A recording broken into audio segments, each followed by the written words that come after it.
tonight on the Non-Establishment News Network. Even after all the catastrophic fires of the last few years, Northern California continues on a disastrous path of natural resource mismanagement.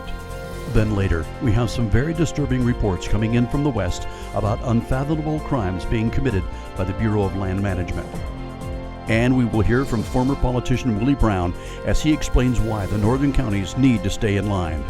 All of this and commentary from District 1 senatorial candidate Stephen Baird, coming to you here on the 51, the Non-Establishment News Network.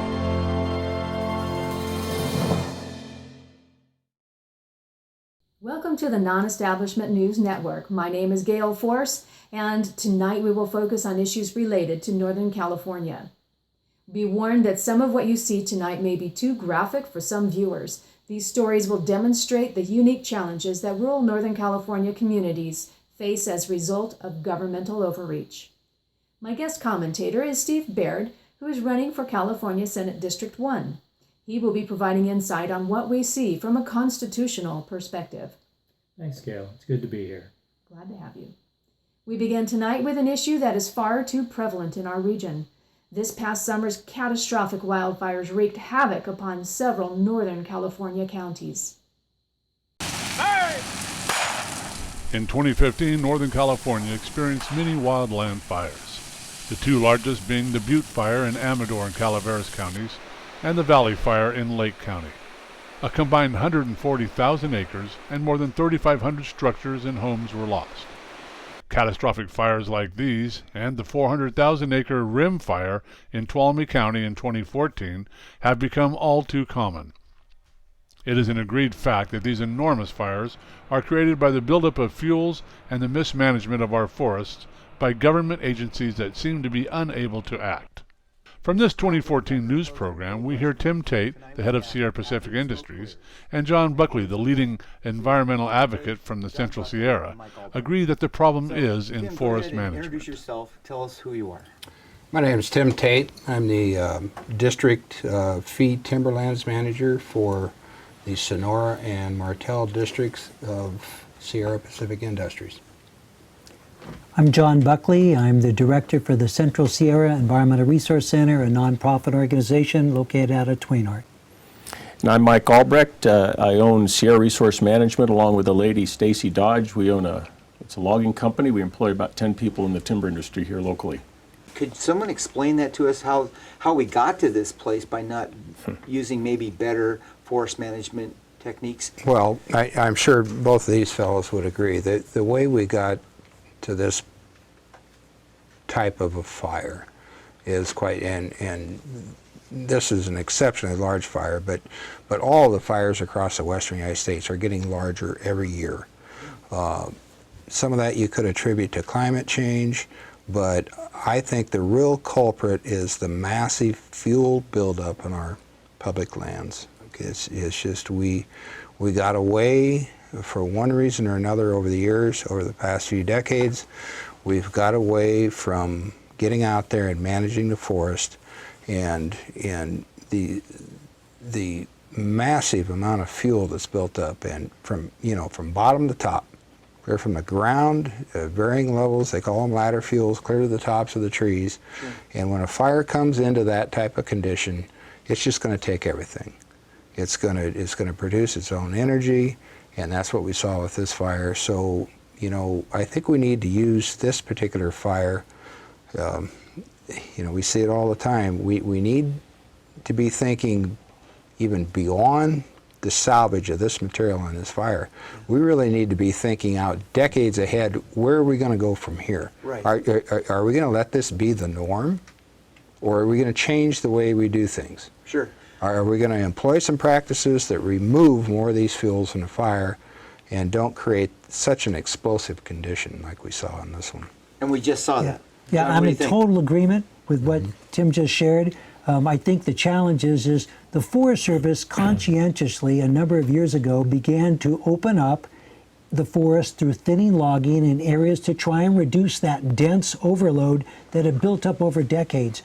But the amount that's been done, too little too late for this fire at least. They did quite a bit, but not enough. Mike's company has done some of the most effective work out there in thinning the forest.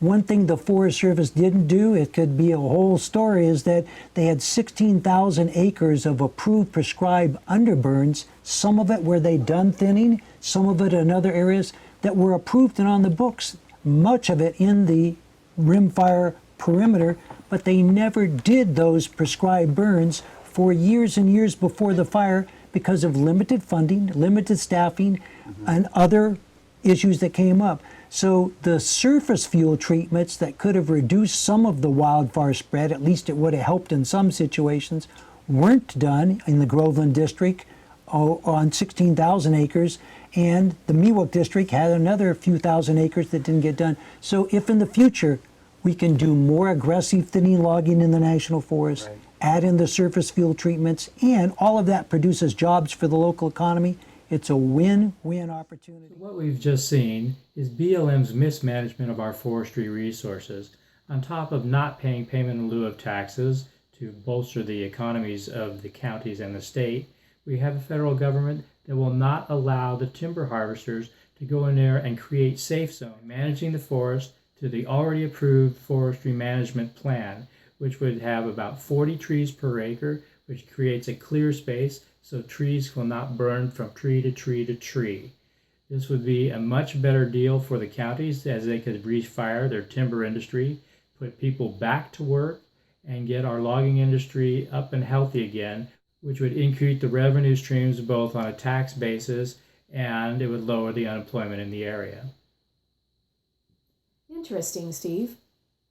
We now focus on a horrific example of federal overreach as BLM agents literally torch ranches, cattle, and homes in an effort to drive the ranchers off their lands. As we warned earlier, some of this footage may be disturbing to some of our viewers. So here's the issue. We've got the BLM went in and lit fire along the hillside here by the dump, but there's nobody here.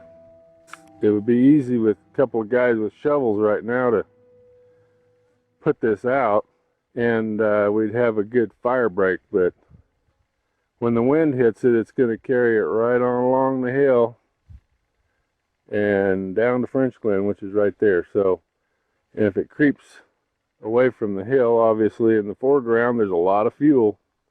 So it looks like it's set to burn French Glen, and that's what they said they would do. So here we're going to have a hell of a lot of fire come evening.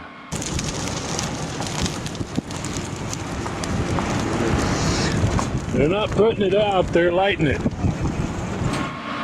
This is a bunch of bullshit, let me tell you. We're standing at the Krells, and them sons of bitches started at the corner of the road where it leaves the pavement, and they're lighting that son of a bitch on fire all the way around it. They're going right down that. I'm standing here, me and John Witzel. You got a water truck and stuff, and the grader's building a fire line, and they're building the fire all the way around it. Yeah.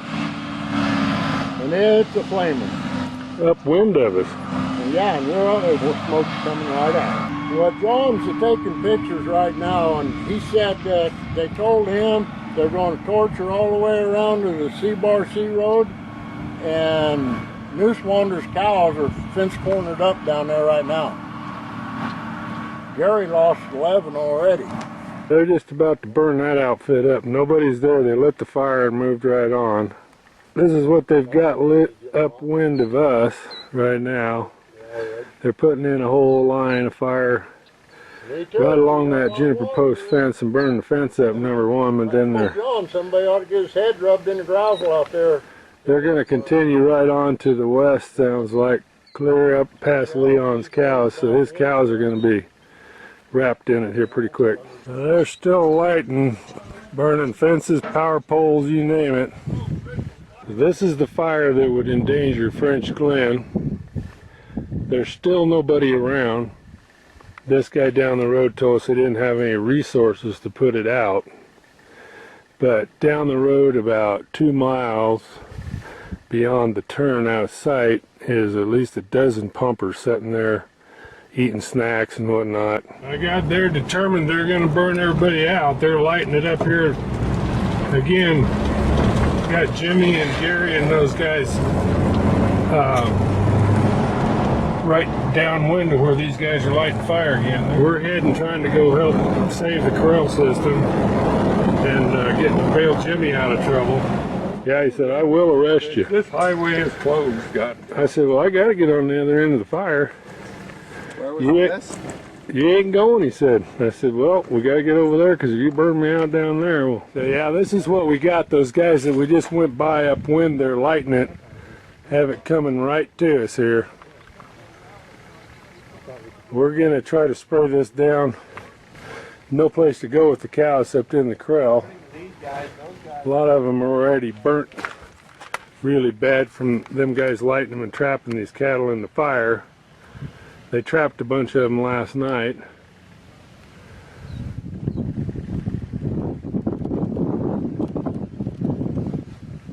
And then they went upwind of us here and lit it up. So we're at Gary's corrals. Here's a cow that's been burnt really bad. We got these guys gonna light fire up from us again. They don't care where we're at or what's going on, but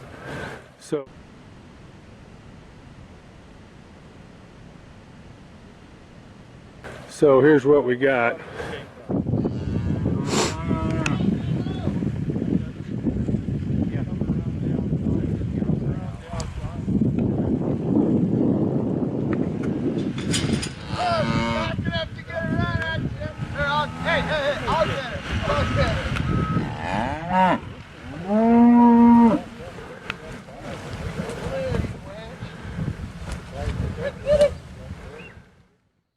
What we've just seen is BLM's claim of land ownership and their ability to do anything they want to the ranchers on their land.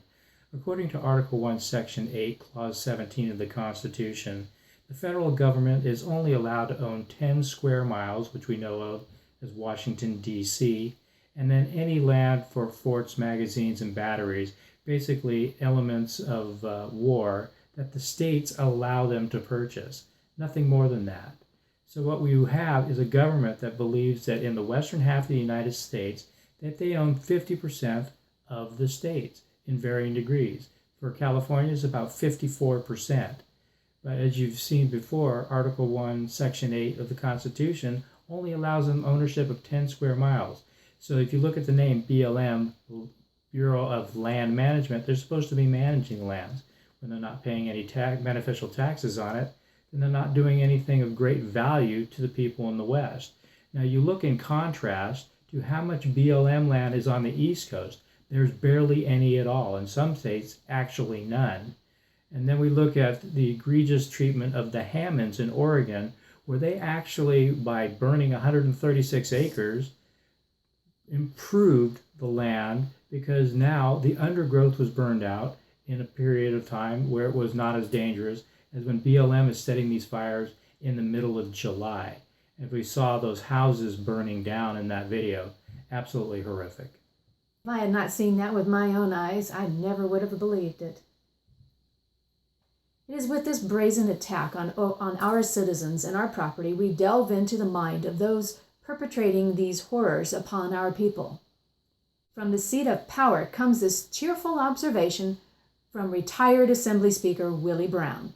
Not to generalize, but people don't think of the Tea Party as necessarily being as strong on the West Coast, nor there being as much of an interest in some of that Second Amendment absolutism. Well, in part, it clearly has implications for the Tea Party, and it comes with the Tea Party's blessings. The conservative attitude, the absence of any full understanding of diversity, the indifference to almost every other problem that human beings experience regardless of where they live. You cannot live like that. You've got to be thinking of everybody, and you've got to be contributing in one fashion or another to a solution to all the problems, not just making it a bigger problem for yourself by isolation. That's what this movement is attempting to do. They're totally out of leverage. When this country went to one man, one vote in Baker versus Carr, the power of the people who had small populations began to wane, and now it's where it, in fact, should be. We ought to be representing people, not land. We should be representing people, not trees, and that's what this nation has said in its democratic way. And believe me, rural America has got to be obedient to that, as rural America was years ago. Now you can see the arrogance of the representatives of Southern California. What we have in the north is 9 representatives, that's senators and assemblymen. What we have in the south is 111, which means Willie's basically right. They can do to us whatever they want. Now this was based on capping the Senate in the 1879 Constitution at 40. But in 1926, Proposition 28 gave the counties each 1 senator, except if they had fewer in population, since there were 58 counties. They split the 40 senators where in the sparsely populated counties, no more than 3 contiguous counties would share 1 senator. There were 5 attempts throughout California's history beyond 1926 where they tried to change that back. It never happened until 1964 in the culmination of the Reynolds versus Sims case, where the courts determined that they would be the arbiters of all elections and that 1 man, 1 vote would prevail in both houses of state legislatures. This turned the representation in 30 states to a pure vote by population, taking away the county's right to defend themselves.